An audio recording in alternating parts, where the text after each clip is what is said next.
When I was a young boy, our family used to go to Yellowstone every summer for our family vacation. And we would enter through the west gate. And so before entering the park, we would usually spend an hour or so going up and down the streets and looking in the various souvenir shops. The memories of those times are so vivid to me, the smells. I can smell the cedar, all the little souvenir things made out of cedar, the little jewelry boxes and so forth. And then another part of the store, you'd smell the tooled leather and the beaded belts, all that beautiful leather smell. But there's one memory, sensory memory, that really kind of stands out in my mind. I was walking down the aisle in one of those souvenir shops and I spied a Native American basket, and it was full of these polished rocks. You can see I have my hand in there already. And that's exactly what I did. I was so drawn to that basket. Beautiful, sparkly rocks. And I remember running my hand over and over through that. And of course, the little sign there said, so much for, 3 rocks. And I spent my time choosing 3 of those rocks and got out my hard-earned souvenir money that I'd earned. And I purchased those little polished rocks. That was one of the catalysts that went on to lead me to becoming a lifelong mineral and rock collector. And over the years, I've collected in many states. And in fact, at one time, I was accorded the honor by my collector colleagues here in Utah to be chosen to serve a term as president of Mineral Collectors of Utah. Well, along with that notoriety and title came lots of visits by people who wanted to come see my rock collection. And I always like to send the children, young and old, away with a reminder of their visit to my home. And so I tumble rocks, I polish rocks. And you can see I'm getting a little bit low right now, so it's time to polish some more rocks. And I thought some of you might enjoy going through the process of what it's like to take rough rocks and turn them into seeming gems. And so I'm going to go ahead and walk you through that process, and we're going to actually do it out in my shop. So let's go ahead and move our discussion out there.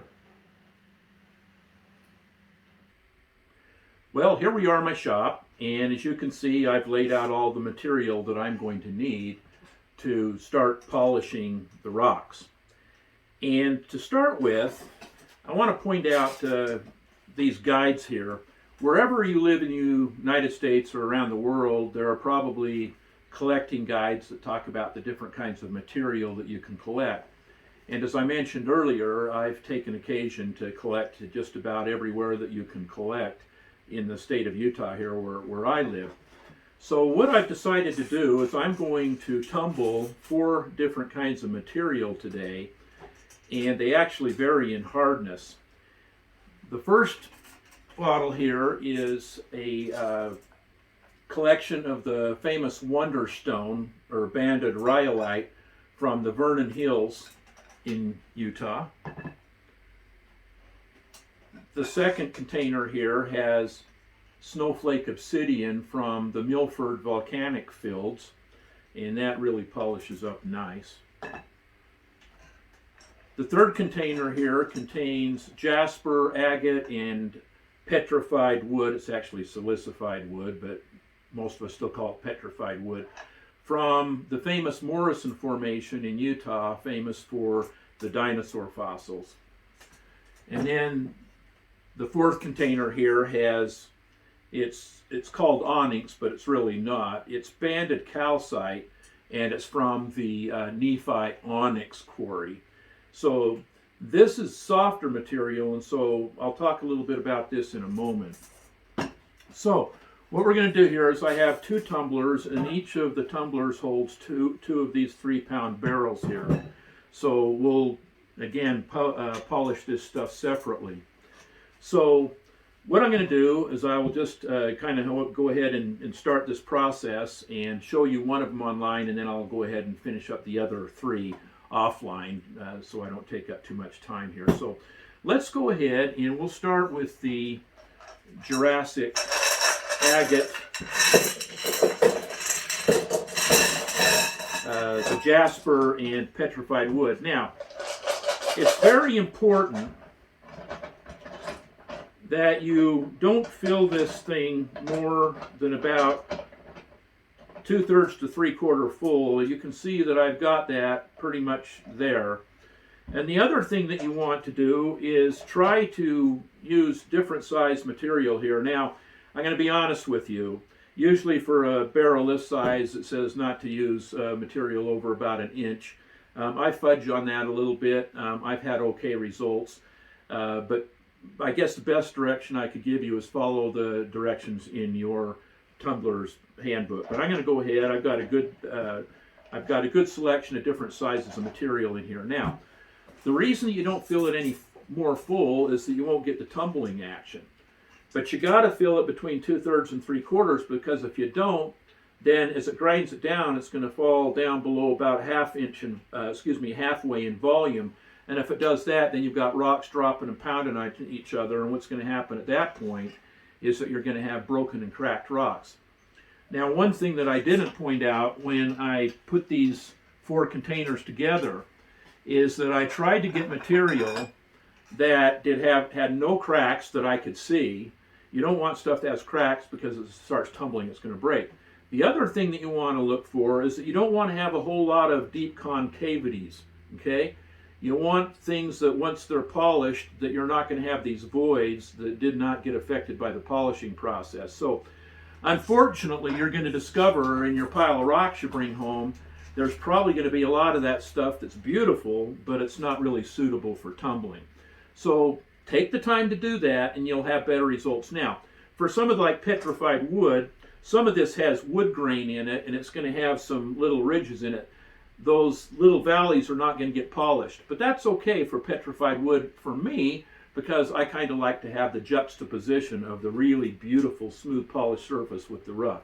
So again, it's kind of a personal taste thing. You know, your aesthetic might be a little bit different than mine. Okay? So the next thing that we have to do is that we have to put in the medium. Now, the medium that we use was invented in the late 19th century. It's a man-made material called silicon carbide. And it's number 9 on Frederick Mohs scale of hardness. Frederick Moh was a German mineralogist, and he basically created a scale from the softest minerals like talc up to the hardest, which are diamond. And that's how I determined which of these things to tumble together.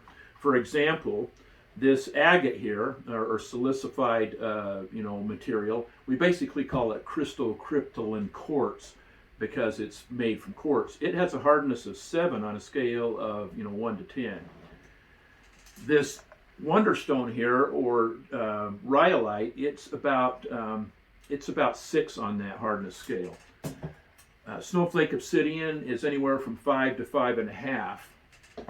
And this banded calcite here, it is very, very soft. It's only 3. And so this is going to cut down very fast with this silicon carbide, which is 9. It's not going to take anywhere near the time to process as this harder material here is. And that's one of the reasons why you're going through this process here. You don't just put it in there. It says, tumble in the first stage for a week and then take it out and change it. No, it's not quite that easy. You got to keep yourself a little journal here, like I have when I polish rocks. And these are all going to be, taking different times to polish, and you have to really keep an eye on that. So what I'm going to do now is I'll put the silicon carbide in here, and it calls for 4 tablespoons. So there's 1. It's actually very pretty stuff. It's very sparkly.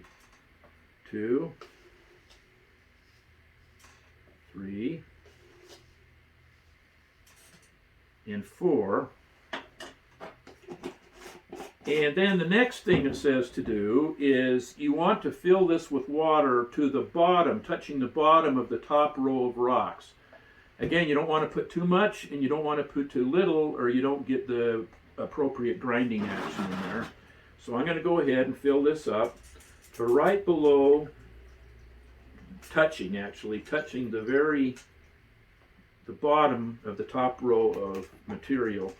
in there, and so I've got that in there. Now, this next step is very, very important.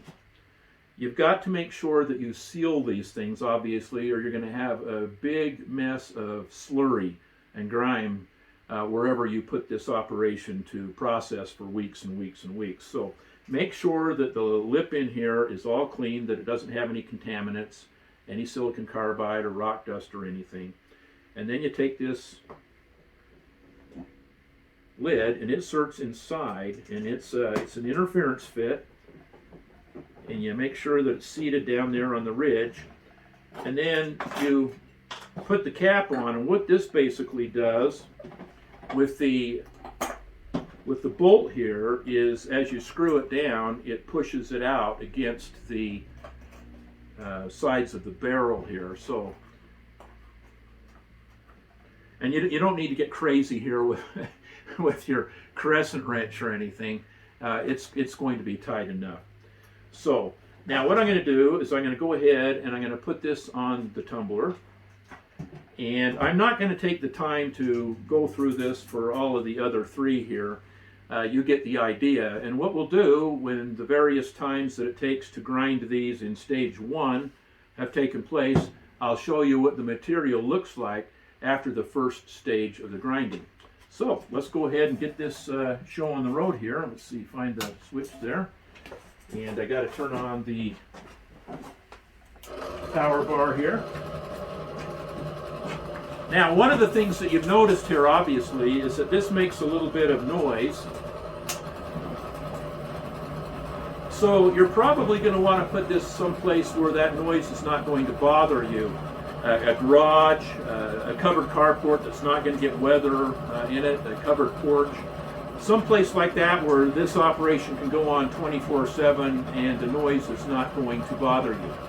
My shop here is a perfect place for that. I'm not going to be hearing it. Now, one thing that's important to remember here is that you should follow the periodic maintenance on your tumblers here.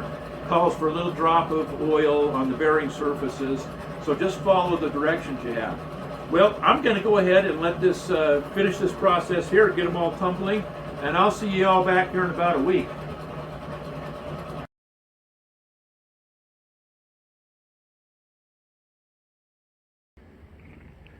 I wanted to show you guys what the specimens look like after the first stage of grinding. Here are the banded calcite specimens, and as you'll recall, these have a hardness of 3. I pulled these out of the coarse grinding stage at 4 days, and that was plenty of time to grind them down and shape them the way that I wanted to have them. Here are the snowflake obsidian specimens. They have a hardness of 5 to 5.5. I ground those for 6 days. Here's the famous wonderstone, which is rhyolite, and it has a hardness of around 6, so I ground it for 6 days. And finally, the petrified wood / jasper and agate crystalline quartz from the Morrison Formation in Utah. And it has a hardness of around 7, so I went ahead and ground that for 6 days as well.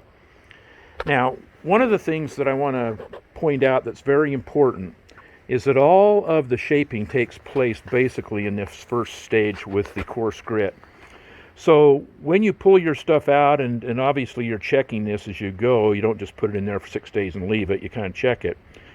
But if after 7 days, for example, on something that's a hardness of 7 like quartz, it's not shaped quite the way you want it, go ahead and clean out your barrel and recharge it with new media. Do not use the same stuff because it loses its effectiveness after a few days in the grinding process. So put it in a fresh barrel with new grit and run it again and get all the coarse shaping done with step 1, because after that, not much shaping takes place. Okay.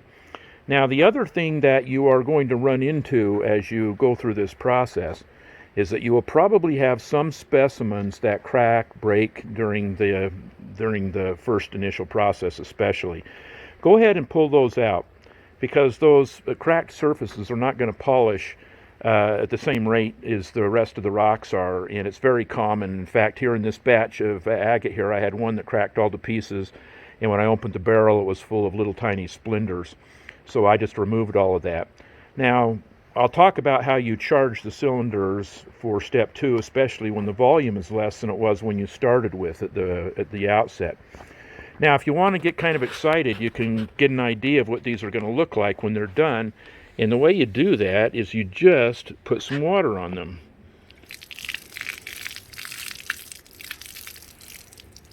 And that gives you an idea what the banded calcite is going to look like. It's really quite pretty. Let's see what the obsidian is going to look like.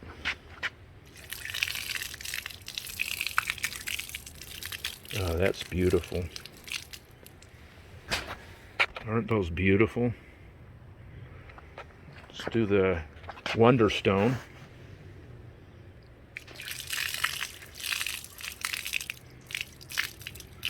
You know, I love this Vernon Wonderstone. I've seen Wonderstone from other parts of the world, and I just don't think there's any in from anywhere that's any prettier than this. It really is amazing looking stuff.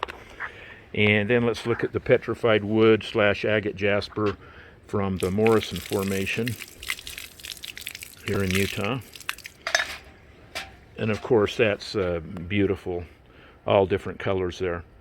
Well, there you have it. And so what we're going to do next is that we will load all these specimens back in their barrels for step number 2. So we'll go back in the shop for that. Okay, now that I've shown you how these rocks look after the first stage of grinding, it's time to prepare them for the second stage. And I've already gone ahead and done that with the banded calcite that I showed you yesterday. That's all ready to go. So I've got one done, and I thought I would walk you through the process and use the Vernon Wonderstone for showing you how to do the second stage of the process here. So let's go ahead. And as you can see, I've cleaned out the cylinder very well. You want to make sure you do this completely because you don't want any leftover coarse grit in here when you go to the finer stage.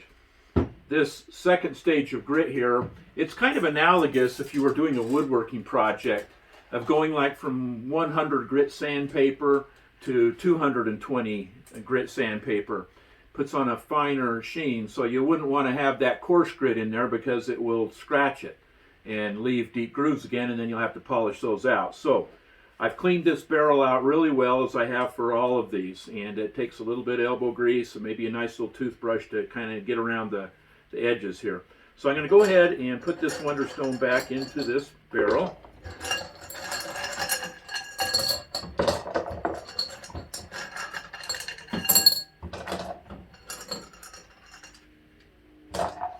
Now, you can see that this is less than half full. When we put these rocks through that first stage of tumbling, that number 9 silicon carbide in hardness and very coarse grit, it really cut down these rocks. And the banded calcite, which is in here, I mean, it's only about like this. And so what we have to do in order for the tumbling process to work is we have to somehow make up that volume and bring it back up to 2/3 or 3/4 full before we start the second process. There are various ways to do that. Plastic beads have been used for years. That's what I've got in here. And more recently are ceramic filler. And so I'm going to use the ceramic filler here with the Vernon Wonderstone to bring that back up to, it's going to take quite a bit here, so close.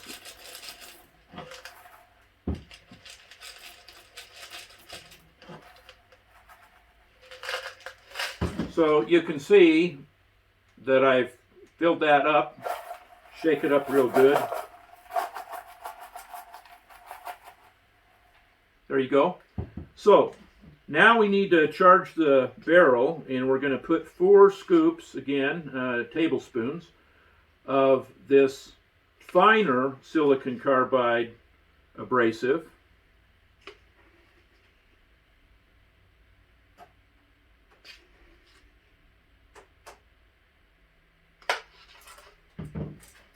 Shake that down in there a little bit. Now, you remember from step 1, we need to add water to this so that the actual grinding and polishing will work. And you'll recall the rule of thumb is that we fill it until it's touching the top level of rocks, just barely touching the bottom of that top level of rocks in there. And so we will go ahead and do that. I've gone ahead and done that now. And so these two are prepared. I will go ahead and prepare these other two offline. One last thing before we move on. Your tumbling machines have been working for a week, 24/7, plus or minus a day or two. It's time to just kind of check things out. Unscrew the housing, check the tension belt, make sure that it's not rubbing on anything, there's nothing wearing in there. And then take some oil and put a drop or two on the bearing surfaces of the rollers, both the idler roller and the drive roller in the tumbling machines. Turn it on, let it work its way in. Machine maintenance is very important. If you take care of your tumbling machines, just like any other machines that you would use in a shop, they last a whole lot more years. And so with that, let's go ahead. I'll go ahead and take care of the rest of this offline. We'll get stage 2 underway, and I'll see you guys back here in about a week.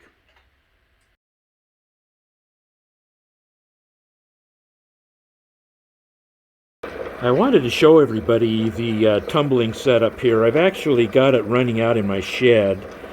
I believe it's a little safer there than in my enclosed garage or in my house in case there was a fire hazard. I've never seen that, but it's a lot safer out here. You see I have it attached to a power bar, and I've got 2 tumbling assemblies running. You can see I have my oil there for periodically oiling up the bearings on the rollers. And a little screwdriver, that is basically to adjust these little pads here that keep the barrels from rubbing against the frame of the tumbler. And so I keep an eye on these things. It's out here. There's a good flow of air through here that keeps things cool. And so this is where the process has been taking place over all the weeks that I've been producing this video. Well, we're back. We have finished the first stage, which is the very coarse grinding stage. We finished the second stage, which is kind of the medium stage. And now we're going on to what's called pre-polish. And if I had to use an analogy here, it would be kind of like if you were sanding a piece of wood or a piece of metal.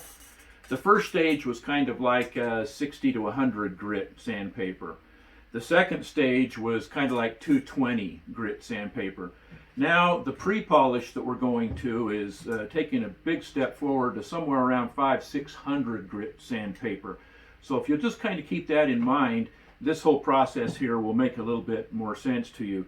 Now, if you can remember what the last stage looked like, you probably don't see a whole lot of difference in terms of the visual appeal, but it's a nice, very, very smooth matte finish on these rocks now. Very, very smooth. It feels like a river rock would, a really, really well polished river rock would. Now, obviously, if we throw a little water on these, you'll again get a picture of what they're going to look like when they're all polished. Amazing what a little water will do to get you excited about rock polishing. But yeah, look at that snowflake obsidian, just gorgeous. And that's how it will look. It will look like it's dripping wet when it's done. Banded calcite, gorgeous. And then here's that piece of wonderstone we just picked up. Just absolutely gorgeous piece of material. Here's some agate from the Morrison Formation. It's beautiful. So what we're going to do now is I'm going to go ahead and charge the barrel here with the wonderstone. And there are some important things to keep in mind as we go to stage number 3. You remember during stage number 2, we used some pellets. In the harder stuff, I used ceramic pellets. In the softer stuff, I used plastic pellets. I'm going to use plastic pellets for everything going forward here, just so that things remain very soft in the barrel. Now, the wonderstone here only fills it up to about less than half, and I can't have it less than half, so I'm going to put quite a few beads in here to kind of compensate a little bit. Now I'll put a few of those in there, and then I'll fill it back up here in just a second once I have the aluminum oxide in. Aluminum oxide, it's also referred to as pre-polish. Again, a very super fine abrasive, and the process calls for 6 tablespoons of this aluminum oxide. So I'm going to, let's see, 4. This is actually quite a bit of material here, as you can see. And I'll go ahead and shake that down in there so I get more of an accurate filling with the beads. Now again, I'm going to fill this to about 2/3 of the way of the barrel here, being full. I've completely covered the wonderstone now with the beads. But again, the importance of the beads at this stage is you don't want a lot of bouncing and cracking the rocks together. You've come this far, you don't want a chance breaking off a chunk of rock, opening it up and having this jagged face of rock in there. You want to be really careful with the rocks going forward. So I'll go ahead and add the water at this point, and again just pull it up until it's right there towards what would be the bottom level of the rocks. I got the floating beads here, but I've got the water here, so it is about 2/3 of the way full, a nice 2/3 of the way full of the barrel, maybe between 2/3 and 3/4. So what I'll do at this point is I will go ahead and prepare all the rest of the barrels here and do my maintenance on my tumblers. Remember, a couple of little drops of oil on all the bearing rollers on the ends to check, make sure that the belt's not wearing or there are no problems with the tumblers. Again, they run 24/7. You want to make sure that you maintain them so that they continue to give you years and years of service. So again, I'll go ahead and prepare the rest of these, get them tumbling, and I'll see you back here in about another week.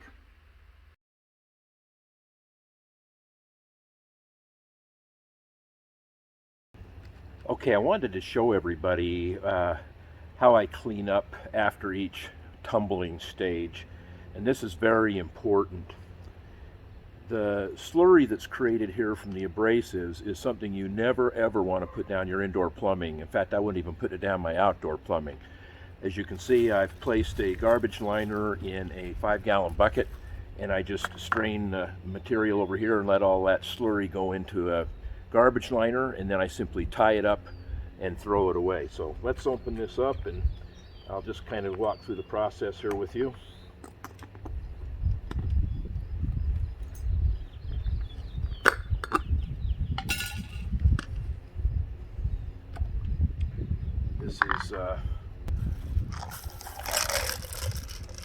This is agate, jasper, and petrified wood from the Morrison Formation in Utah.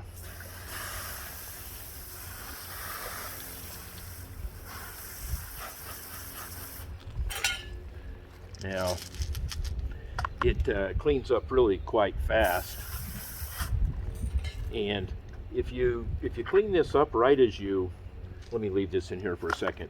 If you clean it up right as you open it up, this stuff does not really stick to your barrels, and you can kind of clean off all your little beads, tumbling beads and so forth. Cleans up really nice.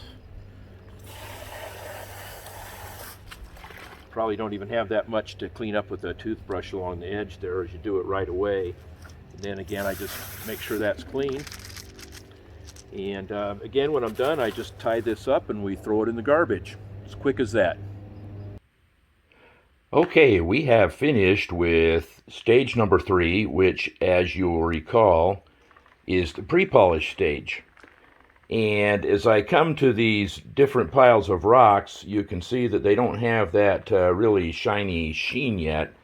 But I'll tell you something, they are extremely soft.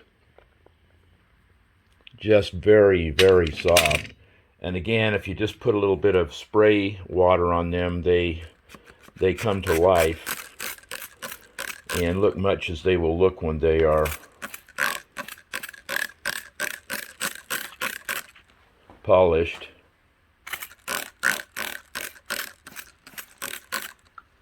Isn't that pretty? And finally, the last ones here. And just to refresh your memory, these are the banded calcite specimens from the famous Nephi onyx quarry. This isn't really quartz onyx, but that's what it was called, the quarry, banded calcite. This is famous Utah wonderstone from the Vernon Hills, which is a rhyolite. Again, this is famous snowflake obsidian from the Milford area volcanic fields in Utah. And finally, jasper and petrified wood. Most of this plate here came from the Morrison Formation, famous for Jurassic era dinosaurs here in Utah.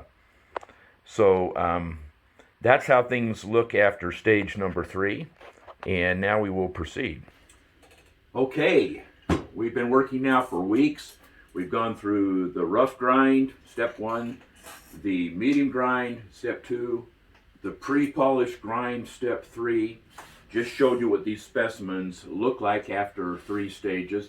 And so now we're ready for step number 4, which is the polish.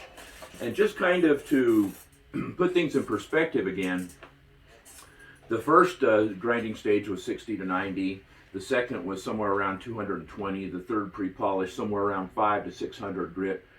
Well, this aluminum oxide powder, even though it is 9 on the hardness scale, like silicon carbide, it is about 8,000, somewhere around there. I'm shooting average here, about 8,000 grit, compared to pre-polishes 5 to 600 grit. So it's extremely, extremely fine. And this is the most widely used polish at this particular time, and this is what we will use today. So I'm going to go ahead and charge up the wonderstone barrel, and again put these in here carefully. We've come this far, we don't want to, break the stones. And another important point at this juncture is that you've noticed me using these plastic poly pellets, and I actually use some ceramic ones for the rougher stages. These can be used over, but you should not use them for anything but one stage. So you can see that this is a brand new bag of them here, and so when I get done I'll save them, but I will only use them for the final polishing stage. So if you polish a lot of rocks and you keep this stuff around, pretty soon you have kind of an inventory of the beads that you can use with the various stages. So I'm going to go ahead and put some of these in to make up the volume. Again, that it needs to be at least halfway full. I'm going to make it more than that this time, so we have less jostling around in the barrel as we go for the final stage. In fact, before I go any further there, I'm going to go ahead and charge the barrel with, it takes 6 of these tablespoons, again, tablespoons, that's not teaspoon, tablespoon.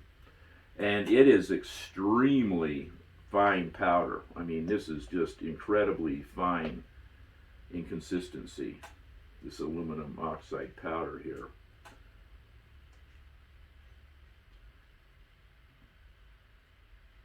And again, this 6 of these, so number 6 right here. And again, I'll go ahead and charge the rest of these up offline, but I'm going to go ahead and continue filling this with some more plastic pellets. And they are small, they start bouncing around a little bit, and well, there you go. Nice, nice illustration, Mark. Go ahead and put a few more in here. Now I'm going to go ahead and charge it up with water, and we'll see kind of where we're at.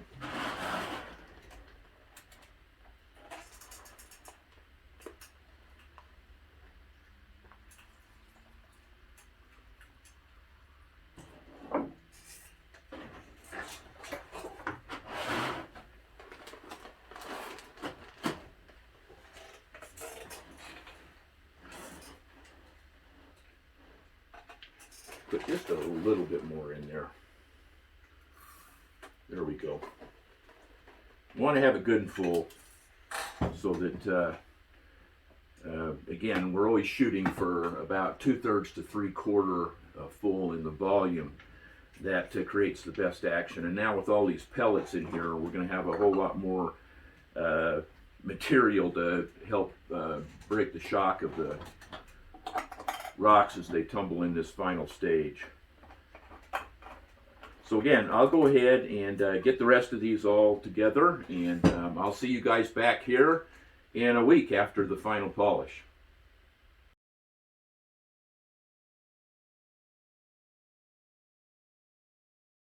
We are almost to the end of this process here. We just finished step number 4, which was polish. Now, as you look at these plates here, you can see that there's only one of them that looks like it's polished. And that's the last one here, the Jurassic era petrified wood, jasper, and agate from the Morrison Formation. And if you'll recall, that was hardness number 7. That was the hardest of anything that we are tumbling here. The wonderstone, the rhyolite, it has a very, very smooth matte finish. And interestingly enough, this may not ever polish as high as this because it's a more coarse grained mineral. But we're going to put the highest polish we possibly can on it. Next is the obsidian. And it's just beautiful, just a very smooth matte black. Now, some people might actually prefer it at this stage, but what I'm going to do is put a very high glass-like polish on it, and that's what we'll be doing in the next step. And then finally, this banded calcite here, you can see that it almost looks like it has a film over the top of it, and as you recall, that was hardness number 3. And so this next stage here, called burnishing, is actually, it's almost kind of like a magical stage. It's like puts the cherry on top of the frosted cake, and it makes everything pop. And so we're going to burnish all 4 of these now, and the way we do that, let me just go ahead and I'll take the wonderstone here. Now let's actually do the calcite. Because I wanted to hold this up to you and just show you again that it looks like it kind of has just a film on it. Well, we're going to take that off and put a nice sheen on it. So we'll load up the calcite here.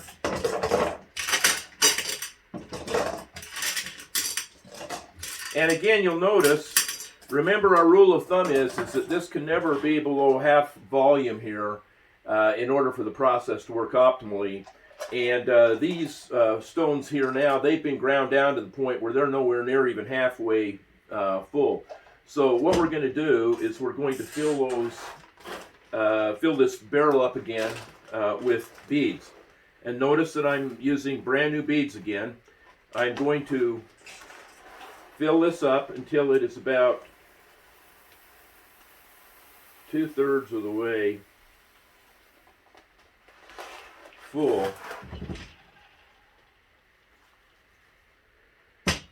Now, there are various things that you can use for the burnishing agent at this point, and I've chosen to use ivory bar soap, just standard ivory bar soap. You got to be very careful what you choose to use here, because stuff with lots of additives in it, abrasives, you certainly don't want to use something with pumice in it, for example.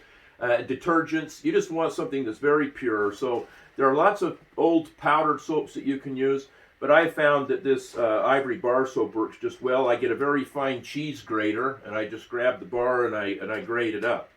So I'm going to put a couple of these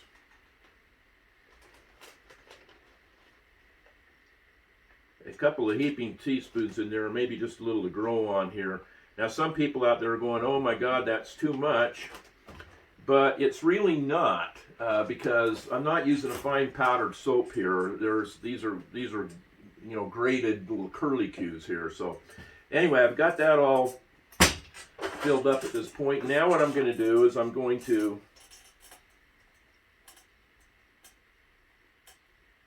just carefully fill this up with water.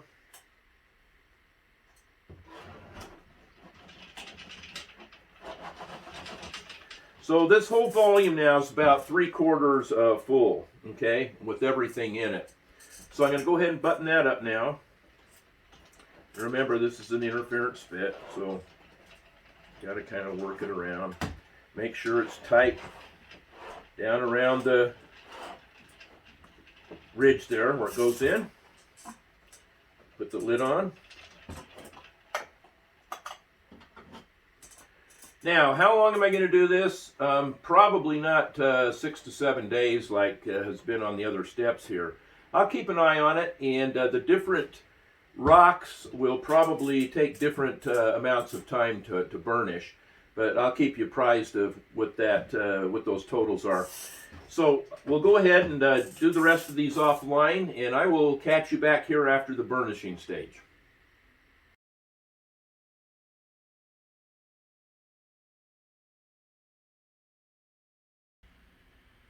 Well, we did it. We finished 5 weeks of processing these stones into basically beautiful gem-like little treasures. And what I'd like to do right now is I'd like to go down here and just kind of show you some close-ups of each of these different kinds of minerals and talk to you a little bit about what you can expect. So let's go ahead and do that. Well, first off, we have our beautiful petrified wood, jasper, and agate from Utah's Morrison Formation. Just turned out absolutely gorgeous. You can see the beautiful glass-like shine, and this is what you can expect when you are polishing cryptocrystalline quartz. You know, jaspers, agates, and so forth. It just takes a very, very beautiful high polish, and this is just so beautiful. I mean, they're all again, everybody has their favorites. It's always fun to see what people are drawn to. So that's what you can expect after 5 weeks in the tumbler with that kind of material. Let's move on and talk about the snowflake obsidian. You can see that it is also now raised a glass-like shine. Just beautiful. The phenocrysts of cristobalite that create the snowflakes, just absolutely beautiful. And again, as I mentioned with the obsidian, some people actually prefer to not put the high polish on it. They prefer it matte. I'm a piano player. It's kind of like somebody who prefers a satin black grand as opposed to a polished black grand. It's a personal aesthetic, so whatever works for you is great. Let's move on to the banded calcite.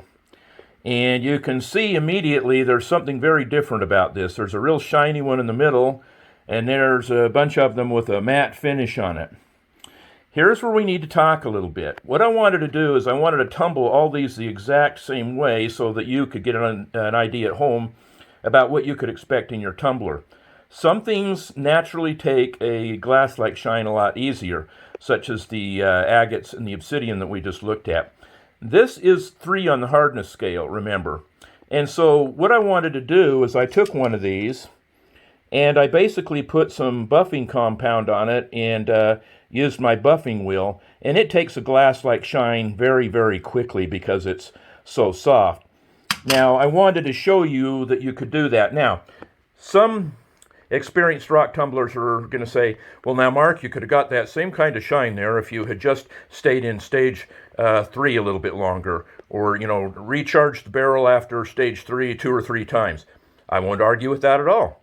Whatever time you want to put into this, you can pretty much bring most things to a pretty high polish shine. I had one lapidary guy tell me one time, I can shine up anything so it looks like glass. Not going to argue with him. I'm not sure I can do that, but this guy was pretty darn good at his craft. So anyway, this shiny one here shows you what is possible with the banded calcite. Let's move on to the wonderstone, the Utah wonderstone. Again, you can see that these have taken a very beautiful satin finish. Now the one in the middle, again, I took it to the buffing wheel with some buffing compound, and you can see that it has shined up pretty good. It's not glass-like yet, but it took really quite a nice shine.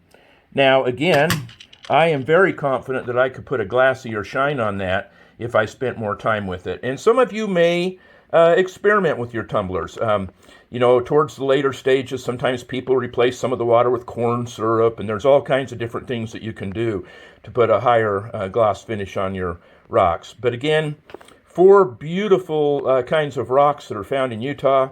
The beautiful wonderstone, volcanic rhyolite from the Vernon Hills. The beautiful banded calcite from the Nephi onyx quarry. Snowflake obsidian from the Milford volcanic fields. And then finally, agates, petrified woods, and jaspers from Utah's famous Morrison Formation, where the Jurassic dinosaurs roamed. Well, there you have it. Beautiful rocks. It's funny because every time I finish a batch, and as I told you at the outset, I put them in a basket here, so when people come to visit my home, especially those that like to come visit and look at my rock collection and talk about the mineral kingdom, it's always fun to send them away with a little memento of their trip to my home. But before they go in that basket, my family usually gets first dibs. And it was funny because I watched my wife the other night. She had her eye on a couple of these, and that's wonderful. It brings me joy that some little thing that I've created here will bring somebody else joy. So these will go in the collection here pretty quick. I hope you folks have enjoyed going through this whole process with me, and I hope you realize a couple of things. In order to get beautiful results in life, sometimes it takes patient persistence. And it is much that way with this particular hobby here. You have to, spend weeks, taking care and recharging and cleaning and maintaining your tumblers and having the patience to let the, the grinding medium do what it's supposed to do. It's kind of like when you're baking a cake. If you open the oven every 5 seconds to see how your cake's doing, you're not going to have a real good cake because it's going to fall. And it's the same thing with this. You have to have the patience over weeks to allow the tumbler to work its magic. But when you do, it's really, really fun. It's like opening a package, on your birthday or Christmas or something, and looking inside and seeing what you've got there. So anyway, again, I hope you've enjoyed this. And if you have any questions, please leave them, and I'll do my best to answer them. And go ahead and try this. Pick up a tumbler and some medium. Go out in your neck of the woods, wherever you live in the world, and because the world's full of beautiful material that you can tumble, pick up some stuff and try this out. I think you'll enjoy it.